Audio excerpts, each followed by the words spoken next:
Dalla sua opera Cecità, la giornata napoletana del premio Nobel per la letteratura José Saramago. Sentiamo Nando Spasiano.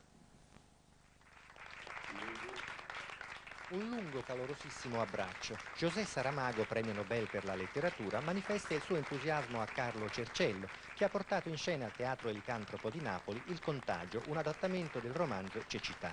Saramago, che per la prima volta nel mondo ha autorizzato una riduzione per il palcoscenico di questo suo libro, ha mantenuto la promessa fatta qualche mese fa di essere presente all'Elicantropo per vedere la stesura drammaturgica di Cecità, costata a Cerciello oltre 2 anni di lavoro e numerose versioni prima di quella definitiva.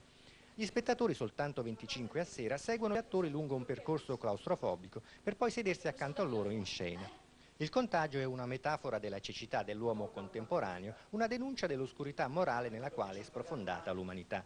La storia prende avvio da un'epidemia che improvvisamente priva tutti della vista. I ciechi sono deportati in una sorta di lager controllati da militari armati di mitra.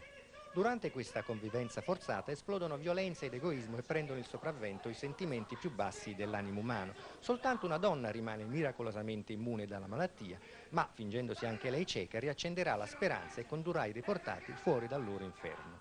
Se trattasse apenas cegos.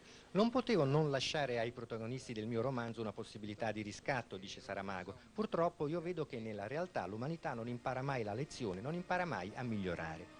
La costruzione drammaturgica funziona e Carlo Cerciello, con la sua sobria regia, guida con sicurezza un gruppo di attori giovani ma già collaudatissimi. A questo nuovo allestimento dello spettacolo, presentato per la prima volta nel giugno scorso, ha giovato qualche piccolo aggiustamento e la sostituzione di alcuni interpreti. Ora l'affiatamento è perfetto.